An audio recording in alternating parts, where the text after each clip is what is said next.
Welcome to the Caring Generation podcast. I'm Pamela D Wilson, caregiving expert, expert witness, and elder care consultant.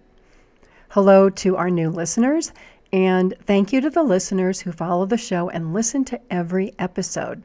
I appreciate you. Please help the show gain more listeners by liking the podcast and leaving a positive review on your podcast app, whether it's Spotify, Apple, Spreaker, or however you listen. Your support helps other people find their way here.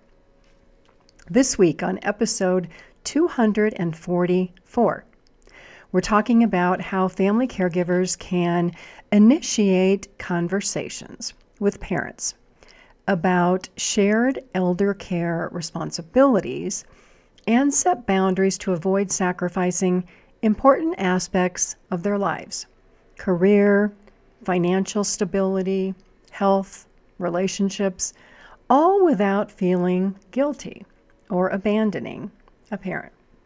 I'll start by sharing how caregivers take on too much without considering the time involved, the long-term effect on their lives, the effects of caregiving stress on health, and suggestions for starting to have shared care and boundary-setting conversations with parents, siblings, or even step-siblings.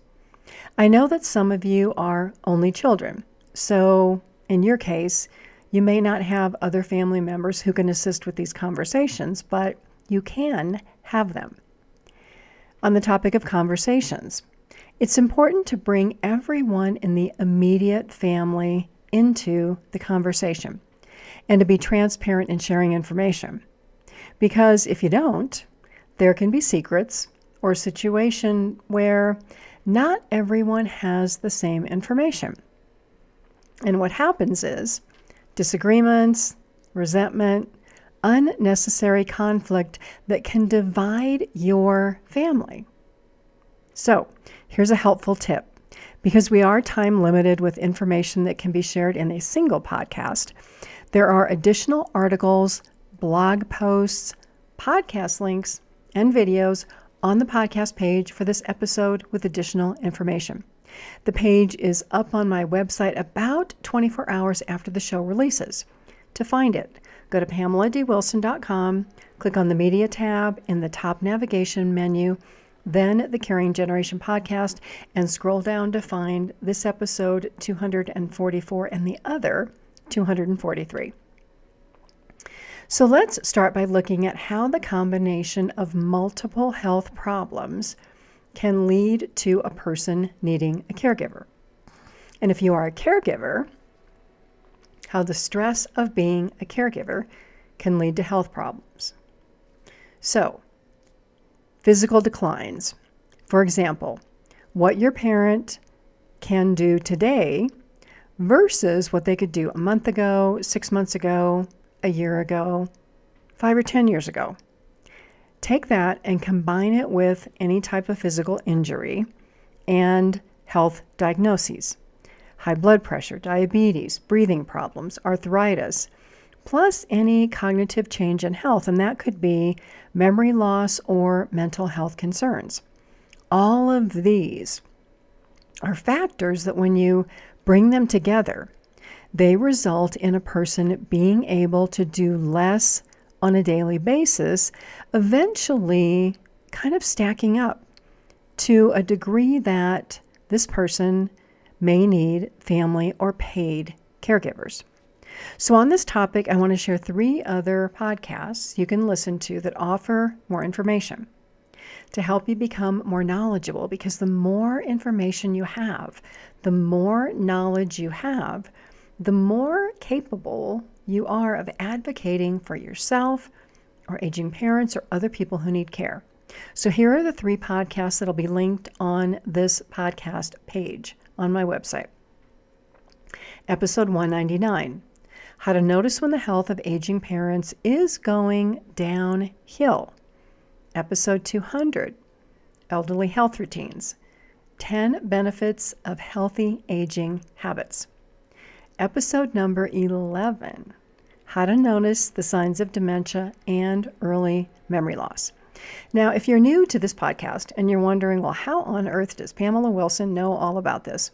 Well, I share information based on 25 years of professional caregiving experience as a non-medical in-home care agency owner, a care manager, and a professional fiduciary owner of a company where I served in the role of court-appointed guardian, conservator, durable power of attorney for medical and financial, trustee, and personal rep. And today I'm an elder care consultant, a speaker, and an expert witness, helping older adults and people with disabilities, their caregivers, and their families all over the world. I have been blessed with information, knowledge, and experience so that I can help others. You can find more information about me on my website, PamelaDWilson.com. So let's talk now about how to avoid what I call caregiver self-sacrifice by learning how to talk about sharing care responsibilities. Caregiving should always be a two-way relationship, but this is not always possible with a person who has dementia or Alzheimer's as that disease progresses in time. However, if you identify the memory loss early, at that point, families can discuss and create care plans to guide future decisions and discussions. Many caregivers I talk with, they place their needs at the bottom of the list. They never have any conversations about caregiving. And this can happen because of the care expectations of parents, cultural beliefs, societal beliefs. Some adults, too, were raised by parents who never gave them love or attention, and so these children, even today, at age 40 or 50 or 60, are seeking approval or love from their parents in return for being a caregiver for their parent.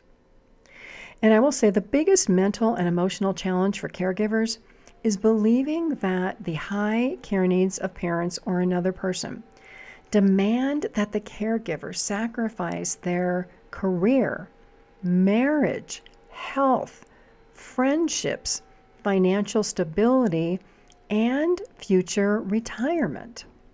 This mental and emotional roadblock harms caregivers who don't have information or knowledge to know that it doesn't have to be this way. And for parents listening who need care, and I'm going to include caregivers who have young children. If you expect your children to care for you at the expense of your children's well-being, health, career, marriage, or financial future, all that is going to do is maintain generational caregiving expectations. And it's going to damage the ability of your children to take care of themselves and of your grandchildren. Because caregiving is work. It's a time trade-off that the caregiver makes when they could be doing something more beneficial, like working or pursuing education to be able to raise their standard of living. People who are lifelong learners, those who understand the positive impact of education and gaining knowledge, do better in life. It's a researched fact. So family caregiving has what's called an opportunity cost. Opportunity cost is that value of that time or money that the caregiver gives up because they make a choice to be a caregiver. Because that choice means saying no to other options. You can think of it like choosing between jobs. For example, job number one may pay more money, but it's going to be stressful, and there's a lot of pressure to produce results. You may end up losing your job, and promotions may be limited. While job number two may be more of a basic position, but that company has a program to reimburse for education costs, and there is a clear system for promotion. So, caregiver has to choose between job number one and job number two. Now let's talk about caregiver time and how this can start small, a couple hours a week, and eventually become full-time care if you allow it. Caregiving activities can increase to constant availability, 24 hours a day, 7 days a week, at the expense of the rest of your life, your career, your family relationships, self-care, your health, and your personal interests. Your parents or the person you care for calls you during the day at work and in the evening and on the weekends because they need something. Why do they do this? It's because you've never set a boundary, mainly because you never thought you could say no.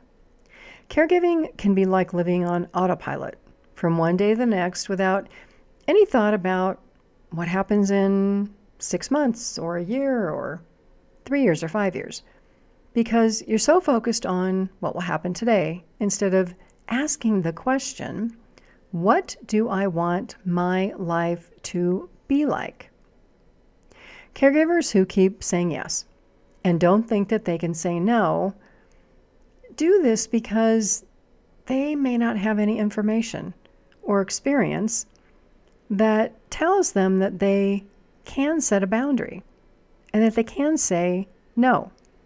These caregivers don't know how to investigate other options because maybe no one in the family has mentioned this as a possibility. As a caregiver, choose to help yourself. Look into other options: home care, daycare, social service programs, Medicare, Medicaid, how assisted living, memory care, and other services work.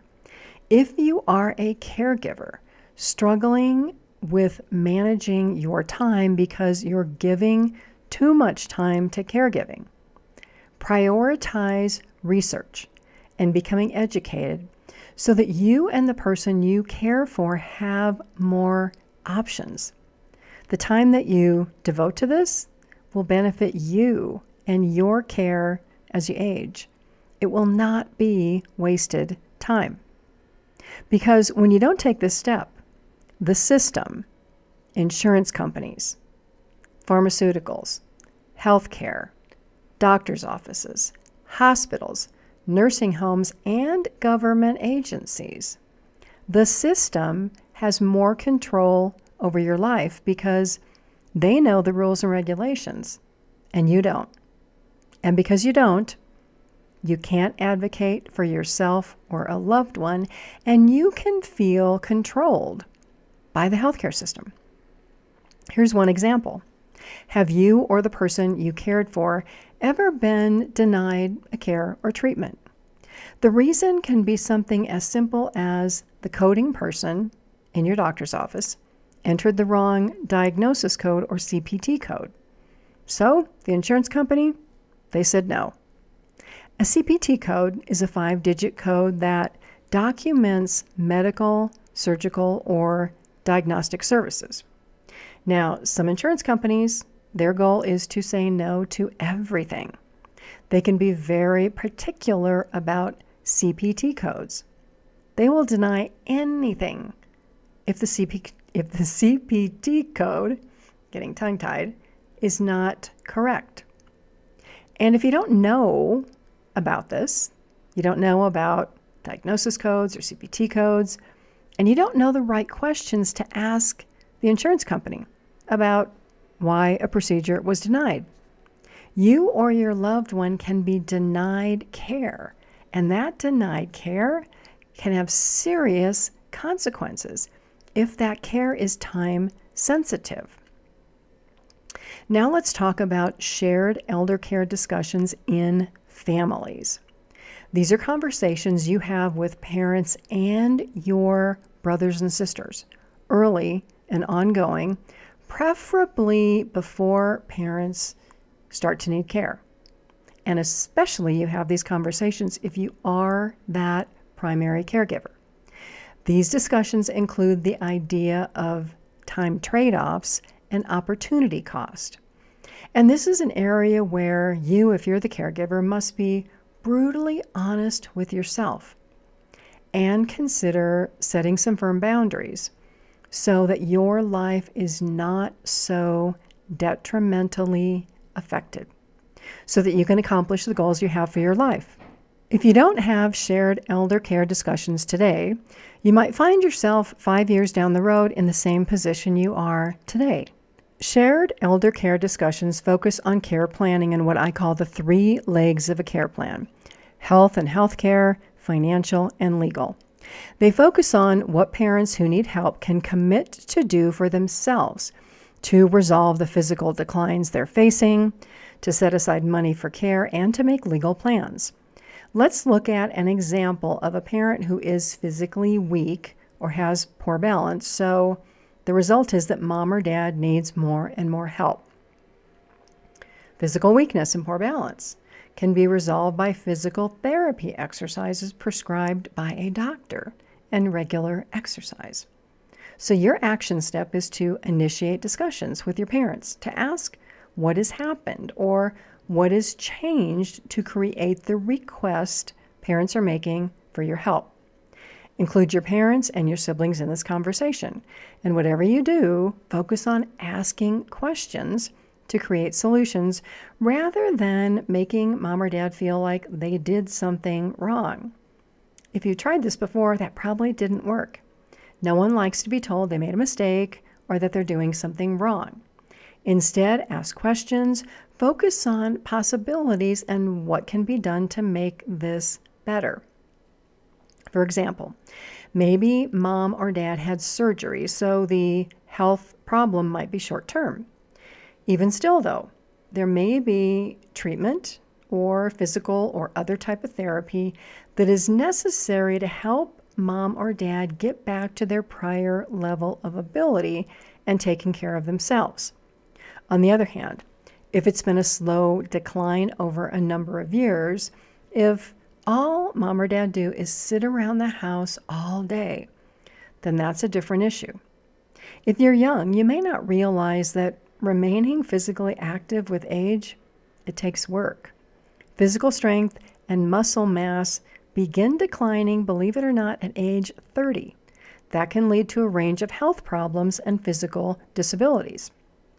And so the only way to remain physically strong, able, and active is through scheduled and planned exercise, which for your parents may start with seeing a doctor and requesting a physical therapy assessment.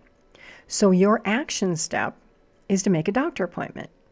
Attend the doctor appointment with them. Explain that your parents have poor balance, they're at risk of a fall, and ask the doctor to write an order for a physical therapy evaluation. Then you have to gain your parents' commitment that not only will they participate in physical therapy, they will also continue to do more in the way of activity to become stronger and more able.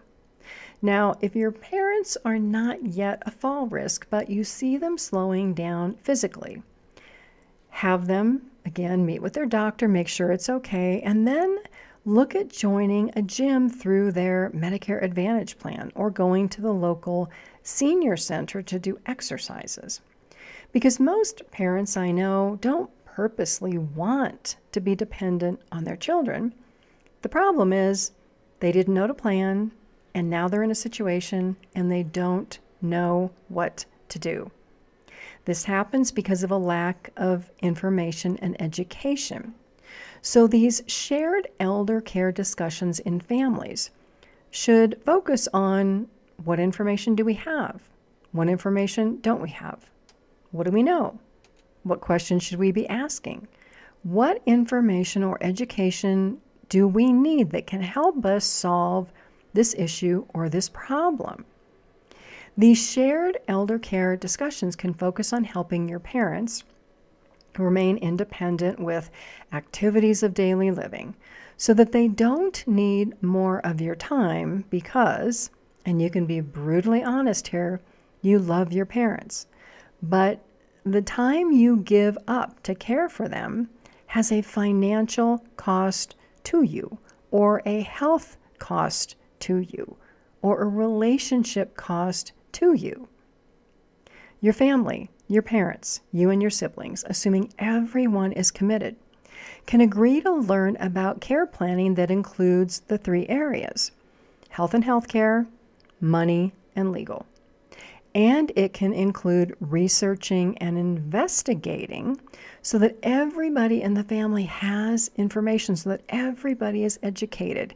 And you can look at options and pros and cons for everybody to remain independent and self-sufficient today and in their older age. Now, if your parents are beyond this, if any type of health improvement will be difficult, based on the fact that maybe they have 10 health diagnoses and they're taking 10 medications, and their physical ability is not good, and their memory's not so good, and maybe they're 80 or 90 years old, then these elder care discussions will be different. They will be a discussion, for example, with your parents' doctor or a specialist on what will it take to maintain mom or dad's health, or maybe improve it a little bit. Now, sometimes, unfortunately, doctors won't have a good answer. Some of them are not in the best physical shape themselves. So you and your siblings and your parents may need to do your own investigation and come up with a plan. And then you also want to talk about money and legal.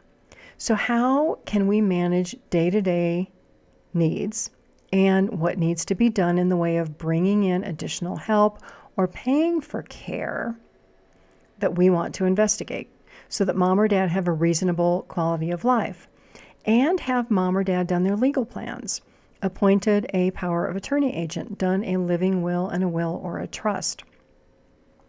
So for anybody being in poor health because you never learned about what it took to be healthy, or you didn't know the importance of annual physicals or following doctor's instructions, or you had an unexpected health diagnosis, this means that eventually hard choices may have to be made around healthcare, home care, money, financial planning, and legal planning, which includes estate planning.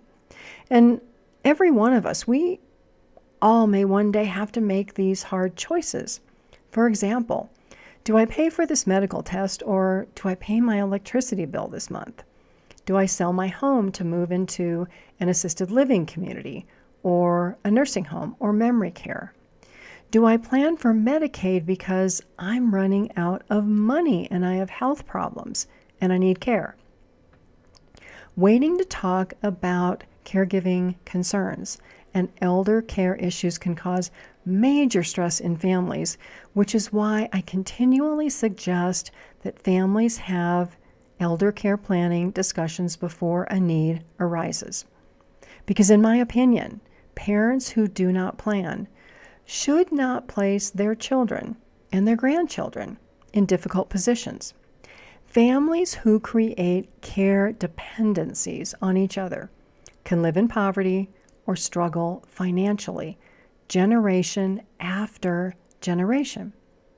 This is when learning about and accessing Medicaid, the federal and state program for low-income and physically needy elderly in the United States, can pay for long-term care. This can be helpful to know, and how it works can be helpful to know, and the timeline for applying and what information you need to apply can be helpful to know. So if you're caring for parents, educate yourself. If you're caring for yourself, educate yourself.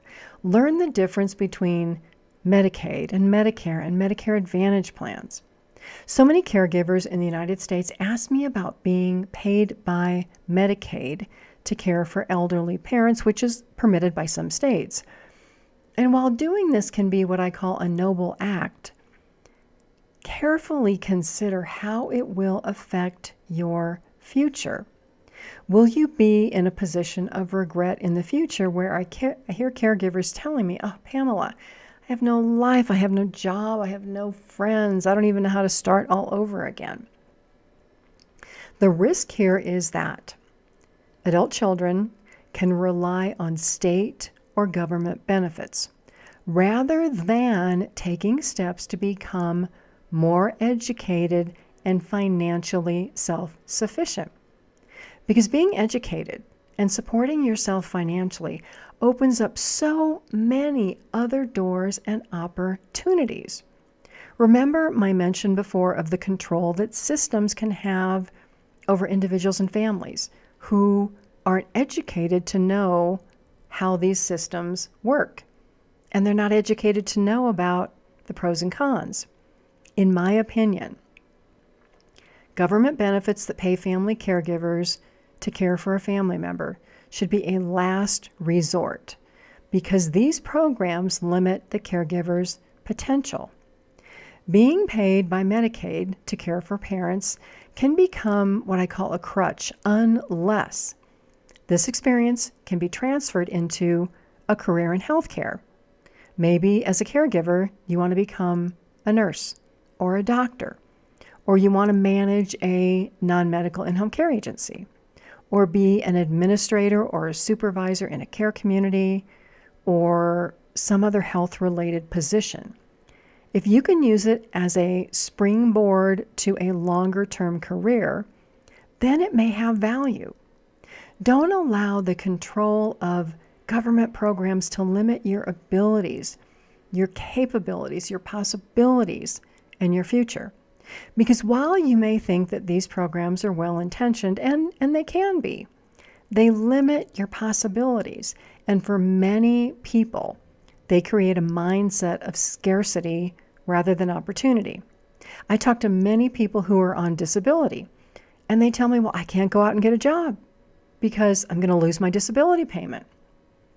And I say, well, yes, but what if that job you get pays more and you can be promoted and it offers more opportunities and you can save money and you don't have to rely on this program? What then? So while your parents may be in a position that they need to receive services through Medicaid, they've already lived their lives. They're not going back to work. To qualify, they need to have health problems that restrict their activities of daily living. Your parents aren't pursuing a career. They're at a point where they need care and they don't have money to pay for it. And at that point, the reality is using Medicaid services if they didn't save enough money, or they save but they outlive the money that they saved. So now let's talk about time devoted to caregiving. Know that it's perfectly okay to set strict boundaries around your time. Have conversations up front. Agree about the number of hours you and your siblings will commit to help your parents. And when these hours are reached, have another plan. So for example, you help out Saturdays 8 to 10. Your siblings in the evening 5 to 7. And if parents need help during the day and children are working and not available, then it's paid caregivers. So once you have these time agreements, stick to them. Parents can't call you at work. When you're at work, you're at work. You can also set similar boundaries for friends and other people in your life. Because if your time is everyone else's, you may need a reset. Tell people when you're available and when you're not, by letting them know when. You will return phone calls, emails, or texts. Because the more you allow yourself to be available 24 hours a day, 7 days a week, the more you teach other people in your life that you have no boundaries. You're available anytime anyone needs you. And you have no life. So, if you want a life, start planning your schedule. Set goals. Set time boundaries. Plan weekly times for the tasks that you have to do. And then make time for the things you want to do. Because I will tell you, and I have done this myself, it is so easy to let your tasks fill the amount of time you have because you don't make any other plans. I know many caregivers who don't prioritize what's important to them. It's always at the bottom of a list. For everyone listening, There are so many possibilities that are right in front of you if you can just consider them and see them. Stop living your life with limitations and from a scarcity mindset. Seek information and education. Spend time with people who believe in your possibilities. Because people who tell you that you have to be the caregiver, in my opinion, obviously they're not caregivers and they have no idea what you're going through. Then at the point where your parents need more help than you and your siblings can offer, you talk about having a plan of downsizing a house to reduce expenses, selling a house to have money to pay for care, reducing unnecessary expenses, or planning for and applying for Medicaid long-term care services. Have these discussions early and ongoing. It's not good to wait until the last minute because at that point, your parents won't have as many choices and you may be in crisis planning mode and under a huge amount of stress, which is unnecessary. So let me repeat this. Having shared elder care discussions in your family today is very important, even if nobody wants to talk about it. Sometimes people don't want to talk about elder care because they lack information or education to even know what to talk about. They don't know what can happen or what they should plan for. This is where doing your research and sometimes talking to an expert like myself can save you worry and time and endless hours searching on the internet, especially if you're a busy person. So if you need help with these discussions, schedule a one-on-one consultation with me or invite me to facilitate a family elder care discussion with your family. Go to PamelaDWilson.com, click on the Services tab in the navigation menu and then Elder Care Consultation. Scroll down on that page. There is a form you can complete to contact me. So in the meantime, look at how you are spending your caregiving time. Ask your parents what's happening in their life that they need more of your help so that you can talk about solutions for that thing. Talk with your siblings. Talk with your parents about having meetings to create a shared elder care plan and what this looks like, and make it happen. If they tell you no, if they put you off, keep asking and ask week in and week out. Eventually, they're going to be so tired that they're going to say yes. So, before we close out the show, one reminder and one request. Links to more detailed information are on my website page for items that I talked about in this podcast episode. PamelaDWilson.com, Media tab, The Caring Generation, look for episode 244. Please help this podcast reach more listeners by following it on your podcast app and posting a positive comment about the show. Your comments are the only way that I can help this podcast gain exposure to reach people all over the world looking for caregiver support about care planning, health, healthcare, family dynamics, and the legal and financial aspects of caregiving. I thank you so much for making time to be with me. I appreciate you. I'm Pamela D. Wilson, a caregiving expert. Again, website PamelaDWilson.com, where you can find the podcast page for this episode. You can also find my caregiver library full of articles, my book, my blog, the links to videos on my YouTube channel, and ways to request a one-on-one consultation with me. I look forward to being with you all again soon. God bless you all. Sleep well tonight. Have a fabulous day tomorrow, and enjoy each day until we are here together again.